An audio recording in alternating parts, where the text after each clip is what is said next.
Olá, meus irmãos, graça e paz esteja convosco. Estou aqui no ambiente de trabalho e precisava fazer o vídeo para vocês, só que eu estava pensando aqui em como fazê-lo.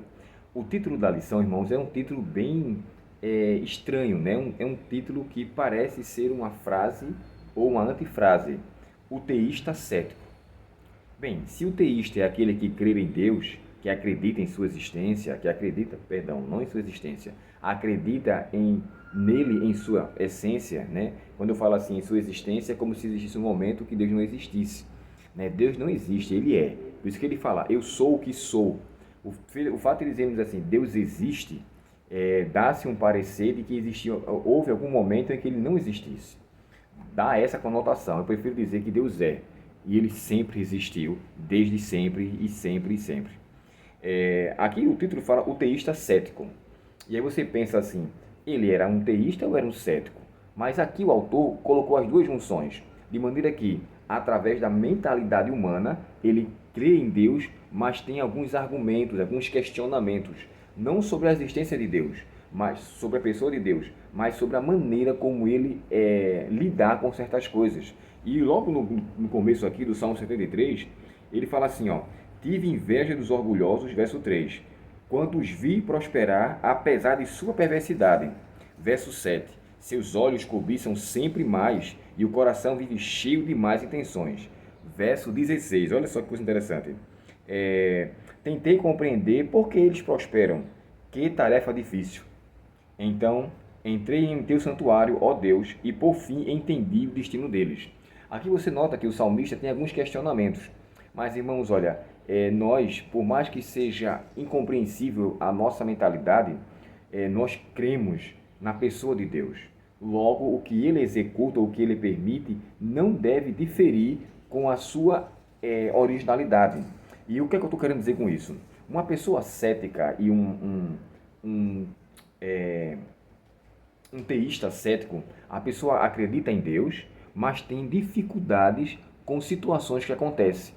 E eu vou mostrar para vocês aqui uma coisa que eu pesquisei e eu achei bem interessante. Olha só, aqui diz assim, ó, um teísta cético é alguém que acredita na existência de um Deus ou de uma força divina, mas que também tem uma abordagem cética em relação às questões religiosas e teológicas. Isso significa que, embora eles acreditem na existência de um Deus, eles não aceitam automaticamente todas as doutrinas e crenças religiosas. Os teístas céticos tendem a questionar, a duvidar muitas coisas. É o que nós então acabamos de falar. Agora, sabe, a lição fala sobre a origem do mal. E a gente não tem, irmãos, como dar de fato uma definição como surgiu o mal. O texto de Paulo fala que o mistério da iniquidade opera, mas aqui, nesse ponto em especial, o próprio salmista ficou perturbado com o mal que existe. Ele olhou ao redor e viu os ímpios prosperando, aquele que eu citei para vocês nos versos 16, os versos 7 e o verso 3. E no final, olha que coisa interessante. Minha saúde pode acabar e meu espírito fraquejar. Estou lendo aqui o Salmo 73 e o verso 26. Olha só. Minha saúde pode acabar, meu espírito fraquejar, mas Deus continua sendo a força do meu coração. Ele é minha possessão para sempre. Os que te abandonam perecerão, pois destróis os que de ti se afastam. Quanto a mim, como é bom estar perto de Deus. Fiz do Senhor soberano o meu refúgio e anunciarei todas as tuas maravilhas. O salmista conclui, embora todo o capítulo 73 ele fala de uma crença desconfiando, de certa forma, pela maneira como lidar com os ímpios, no final ele dá um parecer esperançoso. E aqui nessa minha tradução, né, que é a NVT, deixa muito claro a maneira como Deus lidar com a situação e como, de fato, os filhos de Deus devem aceitar certos pontos, sabe? Eu não tenho, irmãos, como dar uma razão para a origem do mal. Né? Eu mencionei para vocês alguns textos, inclusive eu vou falar aqui agora, né? Não mencionei para vocês. Olha só, se vocês tiverem interesse em se aprofundar um pouco mais num texto, 4 livros de Ellen White, eu vou citar para vocês aqui, ó. O Grande Conflito, no capítulo 29, Primeiros Escritos, na página 145, Parábola de Jesus, capítulo 4, e Patriarcas e Profetas, capítulo 1. Todos eles falam sobre por que foi permitido o pecado, a origem do pecado, a queda de Satanás, pois por que foi permitido isso? Então, assim, lá você vai entender de uma maneira bem mais clara esses pontos, embora iremos entender o que ali está revelado, mas não vai dizer em si a causa do pecado, ou por que surgiu o mal. Não temos como dizer isso. Alguns podem pensar e dizer assim, o pecado existe por causa do livre-arbítrio. Bem, irmãos, o livre-arbítrio que foi criado por Deus, ele era santo, ele é santo. Então, o ser humano, é como eu já falei para vocês, né? Pouco a pouco, o Lúcifer deixou com que o seu coração se alimentasse com algo misterioso, que nem ele sabia onde iria lhe levar. Então, não tem como dar uma explicação real sobre aquela situação. Isso porque ele se achou mais belo que os outros? Não, também. A beleza faz parte da santidade de Deus, e Deus criou o belo.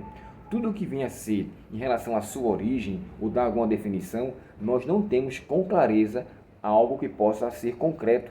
A gente pode até conjecturar ou falar, mas nos apeguemos com aquilo que está revelado.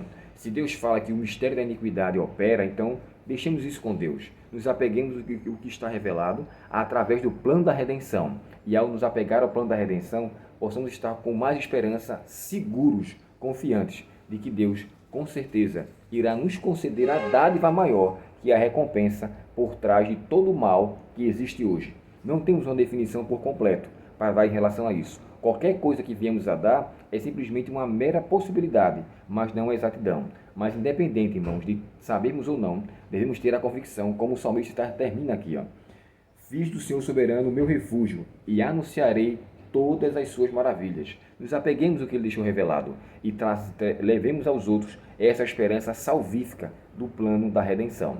Deus nos abençoe ricamente em sua palavra e nos dê bênçãos sem medidas através daquilo que ele revelou para mim e para você. Vamos orar? Querido Pai Celestial, muito obrigado, Senhor, pela tua palavra e obrigado pela certeza da tua providência para conosco. Ajuda-nos, ó Pai, a não sermos incrédulos à maneira como o Senhor desenvolve as coisas para este mundo, porque nossa mente, nosso ser é extremamente finito diante da grandeza de um Deus Todo-Poderoso. Pedimos a Ti, ó Pai, o perdão pelos pecados, a Tua direção para vermos este dia e a paz do Senhor em nosso ser, em nome de Jesus. Amém. Deus muito te abençoe, que Ele lhe conceda a graça da Sua presença em sua vida hoje e que você permaneça fiel a Ele até Ele voltar. Em nome de Jesus. Forte abraço, até o próximo estudo, se Deus quiser. Até logo.